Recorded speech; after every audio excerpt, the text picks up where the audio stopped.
이건 정말 충격적입니다. 세계 최강의 군사 강국 러시아의 자존심이 흔들리고 있습니다. 우리 러시아가 누구에게 배운다고? 말도 안 되는 소리. 하지만 새벽 긴급 소집된 모스크바 국방부 회의에서 러시아 최고의 무기 전문가에게 한 가지 특별한 임무가 주어졌습니다. 그가 한국 방문 후 돌아와 내놓은 보고서는 러시아 군부를 충격에 빠뜨렸습니다. 세계 무기 시장의 판도를 바꾸고 있는 한국 방산의 숨겨진 실체. 러시아 군부조차 자존심을 버리고 인정할 수밖에 없었던 그 기술력. 과연 러시아 국방 전문가가 한국에서 본 것은 무엇이었을까요? 러시아를 뒤흔든 충격적인 한국의 비밀, 지금 시작합니다. 딱 1초만요. 좋아요와 구독 꾹 부탁드립니다. 모스크바의 새벽 공기는 차가웠습니다. 창밖으로 내리는 눈을 바라보며 따뜻한 홍차 한 잔을 마시려는 순간 전화벨이 울렸습니다. 시계를 확인하니 아직 새벽 5시. 이런 시간에 걸려오는 전화는 대부분 급한 일이죠. 수화기를 들자마자 상대방의 목소리가 들려왔습니다. 아나톨리 페트로프 씨입니까? 국방부 블라디미르 코롤레프 차관입니다. 지금 바로 국방부로 와주시겠습니까? 저는 국방 분야에서 20년 넘게 일해온 전문가이자 러시아 국방연구소의 선임 연구원인 아나톨리 페트로프입니다. 긴급 상황은 익숙했지만 차관급에서 직접 연락이 오는 경우는 드물었기에 서둘러 제복을 갖춰 입고 호출에 응했죠. 차가운 바람을 맞으며 국방부 건물로 들어서자 경비원들이 저를 곧바로 최상층 회의실로 안내했습니다. 문을 열자 블라디미르 코롤레프 차관님이 창가에 서서 무언가를 깊이 생각하는 모습이 보였습니다. 차관의 책상 위에는 두꺼운 문서 뭉치가 놓여 있었습니다. 서류를 펼치자 세계 방산 시장 동향 분석이라는 제목이 눈에 들어왔습니다. 페이지를 넘길수록 제 표정이 점점 굳어갔죠.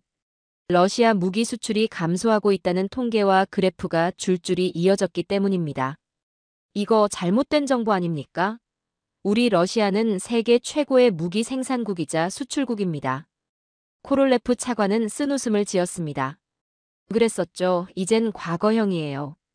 그는 문서의 마지막 페이지를 가리켰습니다. 거기에는 한국 방산 수출 증가세라는 소제목 아래 충격적인 숫자들이 나열되어 있었죠. 한국이라고요? 그 작은 나라가 어떻게 우리 러시아의 위협이 될 수 있습니까? 코롤레프 차관은 무거운 목소리로 대답했습니다. 우리가 그동안 경시했던 겁니다. 지난 5년간 폴란드, 터키, 중동 국가들이 러시아 무기 대신 한국산을 선택하고 있어요. 특히 자주포와 전차 분야에서 말입니다. 저는 코웃음을 쳤습니다. 우리는 핵무기를 보유한 군사 강국입니다. 한국이 만든다는 그 무기들이 뭐가 그리 대단하다고요? 그래서 당신을 부른 겁니다. 직접 가서 확인해 주셔야겠습니다. 코롤레프 차관이 저를 날카롭게 쳐다보았습니다. 제가 한국에 가보라는 말씀이십니까? 맞습니다. 국방부 분석팀은 한국의 방산 기술이 우리보다 앞서 나가는 분야가 있다고 보고했어요. 하지만 저는 그들의 보고서만으론 판단하기 어렵습니다. 최고 국방 전문가인 당신이 직접 눈으로 확인하고 와주십시오. 차관의 말에 웃음이 나왔습니다. 차관님, 러시아는 T-90, T-14 아르마타 같은 세계 최고의 전차를 보유하고 있습니다. 또한 우리의 자주포와 미사일 기술은 세계가 두려워하는 수준이죠. 그런데 한국이라니요? 당신의 애국심은 이해합니다. 하지만 이건 감정의 문제가 아닙니다. 실제 시장에서 벌어지고 있는 현실이에요. 코롤레프 차관이 창문 쪽으로 시선을 돌렸습니다. 세계는 변하고 있습니다. 우리가 소련 시절의 영광에 취해 있는 동안 다른 나라들은 계속 발전했어요. 저는 여전히 의심스러웠지만 상급자의 명령을 거부할 수는 없었습니다. 언제 출발하면 되겠습니까? 내일 아침이면 좋겠습니다. 한국 국방부에는 이미 연락을 취해두었어요. 다음 날 아침, 저는 서류 가방 하나와 간단한 짐을 챙겨 공항으로 향했습니다. 비행기에 오르면서도 여전히 의구심이 가득했죠. 러시아가 자랑하는 군사 강국의 위상이 한국 같은 작은 나라에 위협받고 있다니 도무지 믿기지 않았습니다. 비행기 창밖으로 보이는 모스크바의 설경을 바라보며 생각했습니다. 한국에 가서 무엇을 확인하게 될까? 설마 정말 우리보다 앞선 무기 체계를 개발했단 말인가? 비행기가 이륙하면서 저는 보고서를 다시 꺼내 읽기 시작했습니다.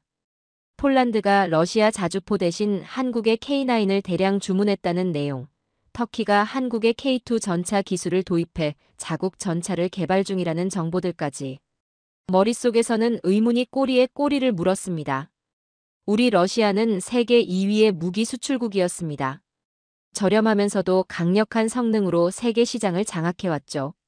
그런데 지금 이 보고서에 따르면 한국이 그 자리를 위협하고 있다니 말이 되지 않았습니다. 도대체 한국에서 무엇을 보게 될까? 정말 우리 러시아가 경계해야 할 무언가가 있을까? 비행기는 12시간의 긴 여정을 시작했고 저는 한국이라는 낯선 나라에서 펼쳐질 상황을 상상하며 눈을 감았습니다. 그렇게 저는 모스크바를 떠나 한국으로 향했습니다. 당시에는 몰랐습니다. 이 여행이 제 인생과 생각을 완전히 바꿔놓게 될 줄은 말입니다. 비행기 안에서 창밖으로 펼쳐진 구름을 바라보며 코롤레프 차관님이 건네준 세계 방산 시장 동향 분석 보고서를 다시 펼쳤습니다. 평소 같았으면 그저 루틴하게 읽어넘겼을 보고서지만 지금은 그 내용 하나하나가 의미심장하게 다가왔습니다. 보고서 첫 장을 넘기자 세계 방산 시장의 규모와 주요 수출국 통계가 눈에 들어왔습니다. 미국, 러시아, 프랑스, 중국, 눈에 익은 순이었습니다.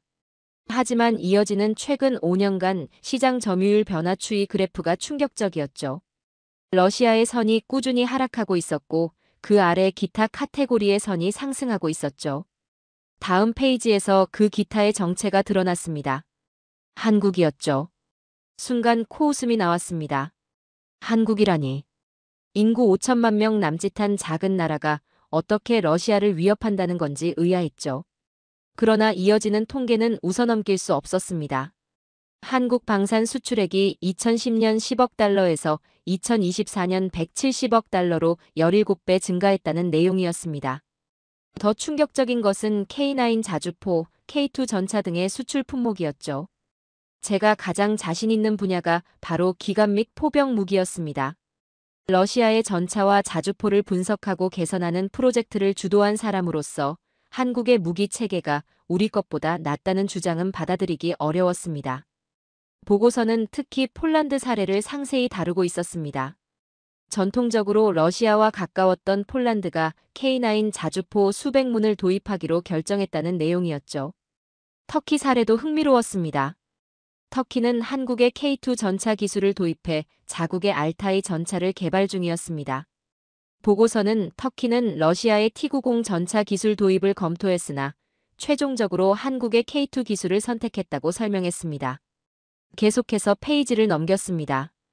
이번엔 중동 시장 분석이었습니다. 사우디아라비아, 아랍에미리트, 이집트 등 중동 국가들도 한국산 무기를 도입하기 시작했다는 내용이었죠. 특히 아랍에미리트는 한국의 천국 미사일 시스템에 큰 관심을 보이고 있다고 했습니다. 한국의 K9 자주포와 K2 전차가 정말 러시아 무기보다 뛰어난 걸까요? 한국이 이런 성장을 이룬 비결은 무엇일까요? 러시아와 한국은 역사적으로 전혀 다른 길을 걸어왔습니다. 러시아는 소련 시절부터 군사 강국으로 자리매김했고 냉전 시기 세계를 양분한 초강 대국이었습니다. 반면 한국은 6.25 전쟁의 폐허에서 일어나 경제 발전을 이룩한 신흥 국가였죠. 그런 한국이 이제는 방산 분야에서 러시아를 위협한다니 이건 정말 현실인지 확인해봐야 했습니다. 창밖으로 보이는 바다 위로 한국의 해안선이 드러나기 시작했습니다. 마음속에 여전히 의구심이 있었지만 이제는 호기심도 함께 자라고 있었습니다. 도대체 이 나라에서 무엇을 보게 될지 말이죠. 비행기가 서서히 고도를 낮추는 동안 저는 보고서의 통계와 사례들을 머릿속에서 정리했습니다. 한국의 방산 수출액이 급증했다는 점, 폴란드와 터키 같은 국가들이 러시아 대신 한국 무기를 선택했다는 점, 그리고 그 이유가 단순히 가격이 아니라 품질과 기술력이라는 점, 이 모든 것을 직접 확인해 봐야겠다고 생각했습니다. 인천국제공항에 발을 내딛는 순간부터 제 선입견은 흔들리기 시작했습니다. 우선 공항 자체가 놀라웠습니다. 건축물의 웅장함과 세련된 디자인은 모스크바 공항과는 완전히 달랐습니다. 천장의 유리돔을 통해 들어오는 자연광, 곳곳에 자리 잡은 작은 정원들, 그리고 모든 것이 깨끗하게 정돈된 모습이 인상적이었습니다. 입국 절차를 마치고 도착장으로 나가자 정장을 단정하게 차려입은 한 남성이 제 이름이 적힌 팻말을 들고 서 있었습니다. 그에게 다가가자 밝은 미소와 함께 악수를 청했습니다. 페트로프 박사님, 만나서 반갑습니다. 저는 한국 국방부 국제협력과 이정훈 대령입니다. 이정훈 대령은 유창한 영어로 대화를 이어갔습니다. 그의 전문적인 태도와 친절함에 좋은 인상을 받았습니다.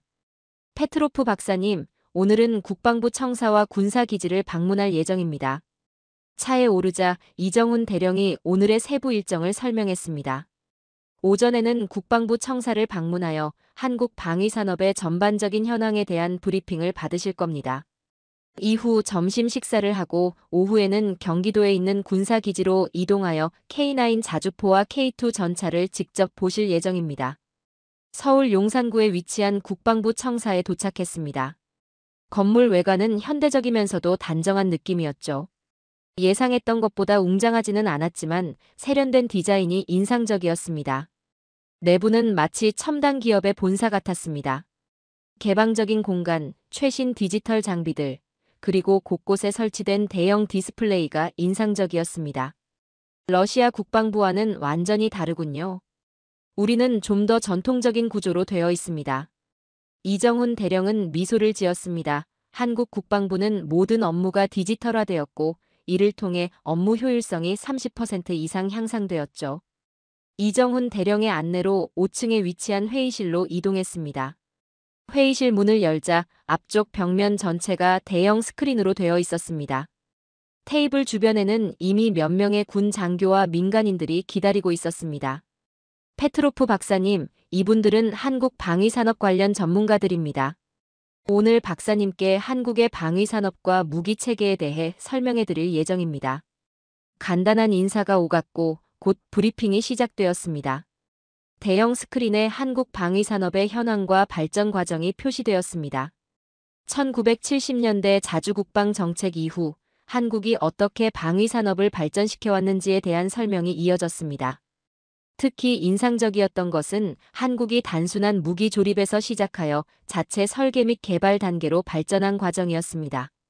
한국은 1990년대까지만 해도 주로 미국이나 다른 선진국의 기술을 도입하여 생산했습니다.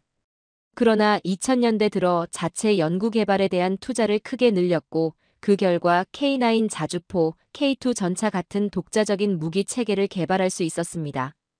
브리핑 중에 가장 관심이 갔던 부분은 K9 자주포와 K2 전차에 대한 설명이었습니다. K9 자주포는 최대 사거리가 40km 이상이며 자동 장전 시스템을 갖추고 있어 3명의 승무원만으로 운용이 가능합니다. 또한 발사 후 30초 이내에 위치를 변경할 수 있는 능력을 보유하고 있죠. K2 전차는 우리가 블랙팬서라고 부르는 한국의 주력 전차입니다. 능동 방어 시스템, 레이더 경보 수신기, 열 영상 장비 등 최첨단 전자 장비를 탑재하고 있으며 특히 자동 표적 추적 및 타격 시스템이 뛰어납니다. 러시아의 무스타 자주포와 T-90 전차와 비교했을 때 한국의 무기 체계가 일부 분야에서 앞서 있다는 점을 인정할 수밖에 없었습니다.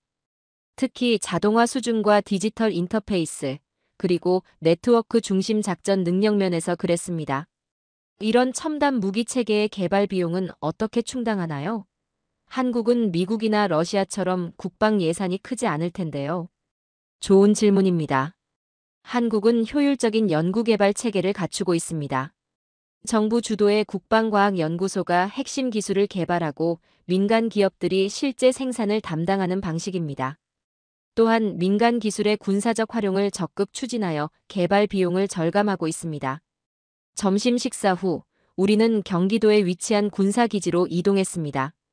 기지 내부로 들어서자 그곳에는 이미 K9 자주포와 K2 전차가 대기하고 있었습니다.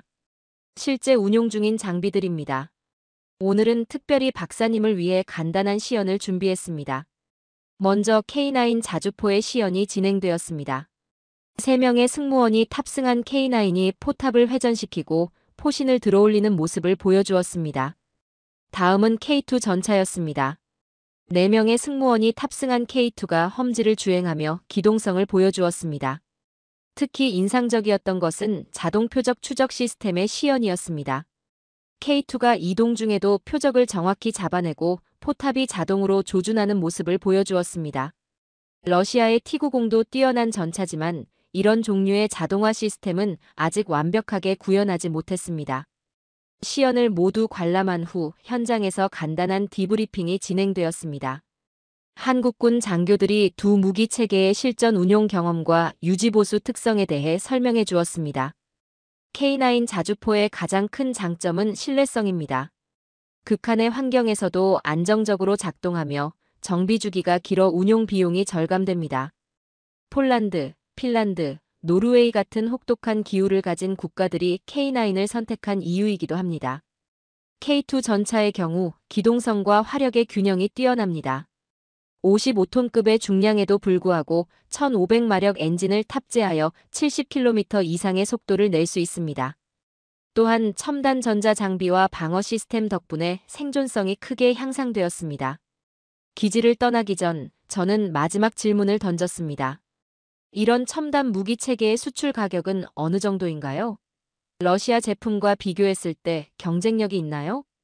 정확한 금액은 계약 조건에 따라 다르지만 일반적으로 K9 자주포는 러시아의 무스타 자주포보다 10에서 15% 정도 높은 가격대입니다. 그러나 총 소유 비용을 고려하면 오히려 경제적일 수 있습니다. 정비 주기가 길고 디지털 시스템으로 인해 훈련 비용이 절감되기 때문입니다. 서울로 돌아오는 차 안에서 오늘 본 것들을 정리해 보았습니다. 한국의 무기 체계는 분명 인상적이었죠. 특히 자동화 수준과 디지털 인터페이스, 그리고 네트워크 중심 작전 능력은 러시아보다 앞서 있다고 판단됐습니다. 다음 날 아침 국방부로 향하는 차 안에서 이정훈 대령이 오늘의 일정을 설명했습니다. 오전에는 국방부 국제협력관과의 미팅, 그리고 점심 식사 중에 세계 방산 시장에서 한국의 위치에 대한 브리핑이 있을 예정이었습니다. 오늘은 한국 방위산업의 글로벌 전략과 주요 수출 사례를 중심으로 설명드릴 예정입니다. 특히 폴란드, 터키, 호주, 인도 등 주요 수출국과의 협력 사례를 살펴볼 것입니다. 국방부에 도착하자 어제와는 다른 회의실로 안내받았습니다. 그곳에는 민간 정장을 입은 50대 중반의 남성이 기다리고 있었습니다. 페트로프 박사님, 만나서 반갑습니다. 저는 국방부 국제협력관 김정호입니다. 김정호 국제협력관은 우아한 매너와 깊은 지식을 갖춘 인상적인 인물이었습니다. 그는 오랫동안 국제 무기거래와 방산 협력 분야에서 일해온 전문가라고 했습니다. 오늘은 세계 무대에서 한국 방위산업이 어떤 위치를 차지하고 있는지, 그리고 어떻게 성장해왔는지 설명드리겠습니다. 그의 브리핑은 한국의 방산 수출 역사부터 시작되었습니다. 1970년대에는 단순한 소총과 탄약 같은 기초적인 군수품을 수출하던 한국이 어떻게 2020년대에 첨단 무기 체계의 주요 수출국으로 성장했는지에 대한 흥미로운 내용이었습니다. 한국의 방산 수출액은 2000년 약 2억 달러에서 2024년 170억 달러로 85배 이상 증가했습니다.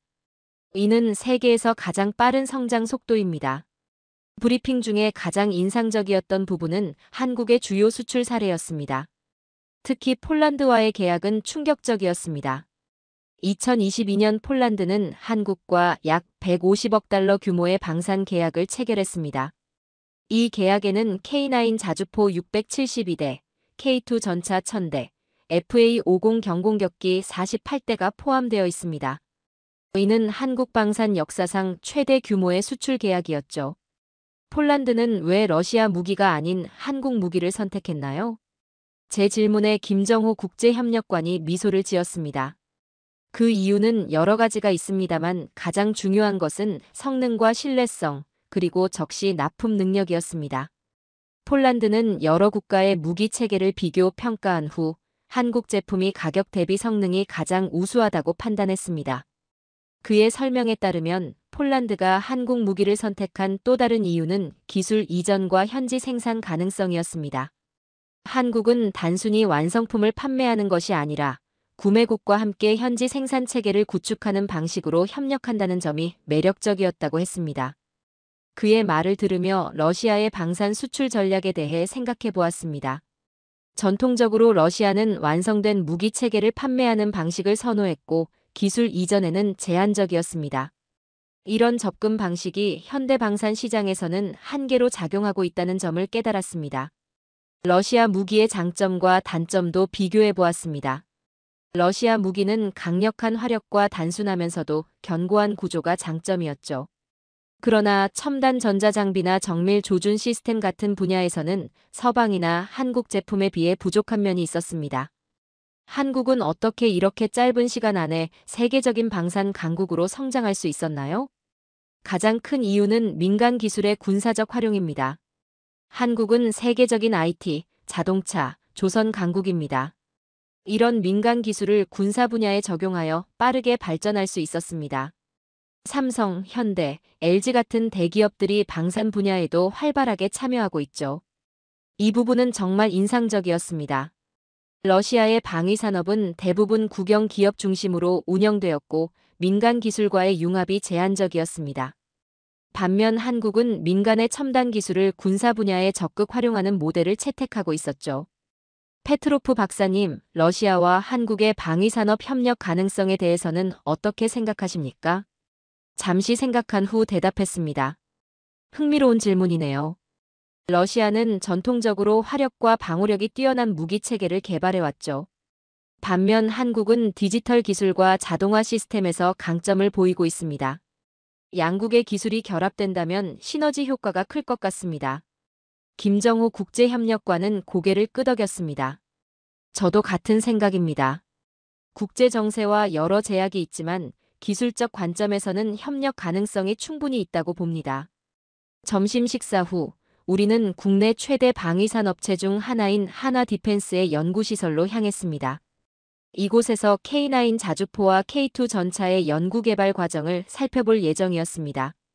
그의 안내로 연구소 내부로 들어가자 최첨단 시뮬레이션 시설과 테스트 장비들이 눈에 들어왔습니다. 이곳에서는 가상 환경에서 성능을 테스트합니다.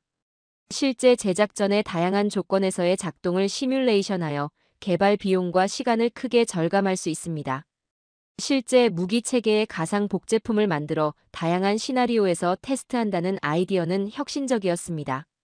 러시아에서도 시뮬레이션 기술을 활용하고 있지만 이 정도 수준의 통합 시스템은 아직 구축하지 못했죠. 한국의 강점은 IT 기술력입니다. 세계 최고 수준의 반도체, 디스플레이, 통신 기술을 군사 분야에 적용했기에 우리가 단기간에 성장할 수 있었죠. 연구소 투어를 마치고 회의실로 돌아와 한국 방위산업의 미래 전략에 대해 설명해 주었습니다. 한국은 이제 단순한 무기 체계를 넘어 네트워크 중심 전투 체계와 무인 시스템에 집중하고 있습니다. 특히 드론 군집, 인공지능 기반 지휘 통제 시스템, 우주 기반 정찰 능력 등이 주요 개발 분야입니다. 설명을 들으며 러시아의 미래 전략과 비교해 보았습니다. 러시아도 물론 첨단 무기 개발에 많은 투자를 하고 있지만 접근 방식의 차이가 있었습니다. 러시아는 극초음속 미사일, 핵 추진 어뢰 같은 게임 체인저, 무기 개발에 집중하는 반면 한국은 기존 무기 체계의 네트워크화와 지능화에 더 중점을 두는 것 같았습니다. 연구소를 나오면서 이정훈 대령이 물었습니다. 오늘 보신 것들에 대해 어떻게 생각하십니까? 솔직하게 대답했습니다. 인상적입니다. 특히 민간 기술과 군사 기술의 융합 방식이 효율적이라고 생각합니다. 러시아도 이런 부분에서 배울 점이 있을 것 같습니다. 호텔방에 도착한 후 모스크바에 있는 코롤레프 차관님에게 전화를 걸었습니다. 지금까지 본 것들에 대한 간략한 보고를 드리고 싶었습니다. 차관님, 솔직히 말씀드리자면 한국의 방위산업은 우리가 생각했던 것보다 훨씬 발전해 있습니다. 특히 K9 자주포와 K2 전차의 기술 수준은 인상적입니다. 디지털 시스템과 자동화 수준에서는 우리보다 앞서 있는 부분도 있습니다. 특히 민간 기술의 군사적 활용 측면에서 배울 점이 많다고 생각합니다. 통화를 마친 후 창밖으로 서울의 야경을 바라보았습니다. 반짝이는 도시의 불빛들이 한국의 기술력을 상징하는 것 같았습니다. 이 작은 나라가 어떻게 이런 수준에 도달했는지, 그리고 러시아가 어떻게 대응해야 할지 깊이 생각해 보게 되었습니다. 한국 방문의 마지막 날이 밝았습니다. 호텔 로비에서 이정훈 대령을 만나 근처의 레스토랑에서 점심 식사를 했습니다. 식사 중에 저는 이정훈 대령에게 솔직한 질문을 던졌죠. 한국의 방위 산업이 이렇게 민간 기업 중심으로 발전하게 된 이유는 무엇인가요? 이정훈 대령은 잠시 생각하더니 대답했습니다. 역사적 배경이 있습니다. 한국은 6.25 전쟁 이후 경제 발전에 모든 역량을 집중했습니다. 민간 기업들이 먼저 성장했고 이후 이들의 기술력을 활용해 방위 산업을 발전시켰죠. 또한 우리는 인구가 적고 자원이 제한된 나라입니다. 효율성을 극대화하기 위해 민간과 군사 분야의 경계를 최소화했죠. 그의 설명은 소련과 러시아의 발전 경로와는 완전히 달랐습니다. 소련은 국가 주도의 거대 군산 복합체를 구축했고, 이는 현재 러시아의 방위산업 구조에도 영향을 미치고 있었습니다. 식사를 마치고 마지막 일정으로 한국방위산업진흥회를 방문했습니다. 이곳은 한국의 방위산업체들이 모인 협회로 수출 촉진과 정보 공유를 담당하는 기관이었습니다. 협회 회장인 정승현 회장이 우리를 맞이했습니다. 페트로프 박사님, 한국 방위산업에 관심을 가져주셔서 감사합니다. 저희 협회는 100여 개의 방위산업체가 회원으로 가입해 있으며 글로벌 시장 진출을 위한 다양한 활동을 하고 있습니다. 정 회장은 한국 방위산업의 수출 전략에 대해 상세히 설명해 주었습니다. 우리는 3가지 핵심 전략을 가지고 있습니다. 첫째, 제품 차별화입니다. 각국의 작전 환경과 요구사항에 맞게 제품을 유연하게 조정합니다. 둘째, 현지 생산과 기술 이전입니다. 구매국의 자체 방위산업 발전을 지원하죠. 셋째, 글로벌 공급망 구축입니다. 한국 기업뿐만 아니라 현지 기업들과 협력하여 지속 가능한 사업 모델을 만듭니다. 그의 설명은 매우 설득력 있었습니다. 이런 접근 방식이 폴란드, 터키, 호주 등 다양한 국가들과의 대규모 계약 성사에 기여했을 것이라고 생각됐습니다. 이정훈 대령과의 마지막 저녁 식사 자리에서 제가 솔직한 감상을 털어놓았습니다. 이번 방문은 저에게 많은 것을 생각하게 했습니다. 한국의 방위산업 모델은 소련식 군수 공장과는 완전히 다른 길이지만 그 효율성과 혁신성은 분명 배울 점이 많았습니다. 이정훈 대령은 미소를 지었습니다. 모든 나라는 자신만의 강점과 약점이 있습니다.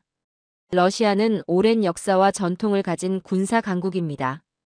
특히 기초과학과 중공업 분야에서의 강점은 누구도 부인할 수 없죠. 우리는 서로의 강점을 배우고 발전할 수 있다고 생각합니다. 그의 말에 동의했습니다. 경쟁은 발전의 원동력이 될 수 있죠. 한국의 성장은 러시아에게 새로운 도전이자 학습의 기회였습니다. 내일 아침 일찍 귀국 비행기를 타야 했기에 저녁 식사를 일찍 마치고 호텔로 돌아왔습니다. 방에 들어서자마자 모스크바에 전할 최종 보고서 작성을 시작했습니다. 이 보고서는 러시아 방위산업의 미래 방향에 영향을 미칠 수도 있는 중요한 문서였습니다. 보고서의 첫 문장을 입력하면서 생각했습니다. 러시아는 한국의 방위산업 모델에서 무엇을 배울 수 있는가? 이 질문에 대한 답을 찾는 것이 제 임무였고, 이제 그 답을 조금은 알게 된 것 같았습니다. 모스크바 국제공항에 도착했을 때 러시아의 차가운 공기가 저를 맞이했습니다. 서울의 현대적인 풍경에서 모스크바의 웅장한 분위기로 돌아오니 묘한 감정이 들었습니다. 일주일 전과 같은 장소지만 제 시각은 완전히 달라져 있었습니다. 공항에는 국방부에서 보낸 차량이 대기하고 있었습니다. 운전사가 저를 알아보고 인사했습니다. 페트로프 박사님, 오랜만입니다. 바로 국방부로 모시겠습니다. 코롤레프 차관님께서 도착 즉시 보고를 듣고 싶다고 하셨습니다. 약 1시간 후, 저는 국방부 건물에 도착했습니다. 익숙한 복도를 지나 코롤레프 차관님의 집무실로 향했습니다. 문을 열자 차관님뿐만 아니라 여러 고위 장교들이 회의실에 모여 있었습니다. 한국에서의 일정은 어떠셨습니까? 저희가 알아야 할 중요한 내용들이 있다고 하던데요. 깊은 숨을 들이마신 후 저는 준비해온 태블릿을 꺼냈습니다. 그리고 한국에서 찍은 사진들과 수집한 자료들을 대형 스크린에 띄웠습니다. 차관님, 솔직히 말씀드리자면 한국의 방위산업은 우리의 예상을 훨씬 뛰어넘는 수준에 도달해 있습니다. 회의실에는 긴장감이 감돌았습니다. 저는 차분하게 설명을 이어갔습니다. 제가 본 한국은 단순한 작은 나라가 아니었습니다. 첨단 기술 강국이었습니다. 특히 K9 자주포와 K2 전차는 우리의 무기 체계와 비교해도 결코 뒤지지 않는 수준입니다. 일부 분야, 특히 디지털 시스템과 자동화 기술에서는 오히려 우리보다 앞서 있다고 판단됩니다. 그렇다면 우리는 어떻게 대응해야 한다고 생각합니까? 잠시 생각한 후 대답했습니다. 차관님, 솔직히 말씀드리자면 우리도 한국처럼 민간 협업을 늘리고 AI와 드론 등 미래전 기술에 더 투자해야 한다고 생각합니다. 러시아의 방위 산업은 여전히 국영 기업 중심의 폐쇄적 구조를 유지하고 있습니다. 이는 소련 시절부터 이어진 전통이지만 현대 전장 환경과 국제 시장에서는 한계로 작용할 수 있습니다. 제 대담한 발언에 회의실 내 몇몇 인사들이 눈살을 찌푸렸지만 코롤레프 차관님은 오히려 관심 있게 경청했습니다. 회의가 끝난 후 코롤레프 차관님이 저를 따로 불러 개인적인 대화를 나누었습니다. 솔직한 보고에 감사드립니다. 페트로프 박사. 많은 사람들이 듣기 싫어하는 진실을 말씀해 주셨군요. 차관님, 이제 자부심만으로는 세계 시장을 선도할 수 없습니다. 협력하거나 새로운 방식으로 배워야 할 때입니다. 러시아의 방위 산업이 직면한 도전에 적극적으로 대응하지 않으면 우리의 국제적 위상은 계속 약화될 것입니다. 며칠 후 저는 국방연구소에서 한국 방문에 대한 상세 발표를 진행했습니다. 연구원들과 기술자들 앞에서 한국의 방위 산업 현황과 기술 수준을 설명하면서 러시아가 나아가야 할 방향에 대한 제 생각을 공유했습니다. 제가 한국에서 깨달은 가장 중요한 교훈은 개방성입니다. 그들은 민간과 군사 분야의 경계를 허물었고 국제 협력에 적극적이었으며 새로운 아이디어를 받아들이는 데 주저하지 않았습니다. 우리가 소련 시절의 폐쇄적 모델에 안주하는 동안 그들은 세계의 모든 지식과 기술을 흡수하고 발전시켰습니다. 이제 제 앞에는 새로운 도전이 놓여 있었습니다. 이것은 단순한 기술적 과제가 아닌 오랜 체계와 사고방식의 변화를 요구하는 일이었죠. 이제 러시아의 방위 산업은 새로운 길을 모색해야 했고 저는 그 여정의 일부가 되었습니다. 창밖에 눈이 내리기 시작했습니다. 러시아의 겨울은 여전히 춥고 길었지만 제 마음속에는 변화의 봄이 찾아오고 있었습니다. 한국이라는 작은 나라가 제게 가르쳐준 큰 교훈을 안고 저는 새로운 도전을 향해 나아갈 준비가 되어 있었습니다. 자, 오늘의 이야기는 여기까지입니다. 민간 기술과 군사 기술의 경계를 허문 한국의 혁신 모델은 전통적 군사 강국에게도 새로운 도전 과제를 제시했습니다. 세계가 변화하는 시대에 과거의 영광보다 중요한 것은 겸손한 마음으로 배우고 적응하는 능력입니다. 작은 나라의 큰 성취가 세계 방산의 미래를 새롭게 그려나가고 있습니다. 오늘도 끝까지 함께 해주셔서 감사합니다. 재미있게 보셨다면 구독과 좋아요로 응원해주세요. 다음에도 따뜻한 이야기로 찾아뵙겠습니다. 감사합니다.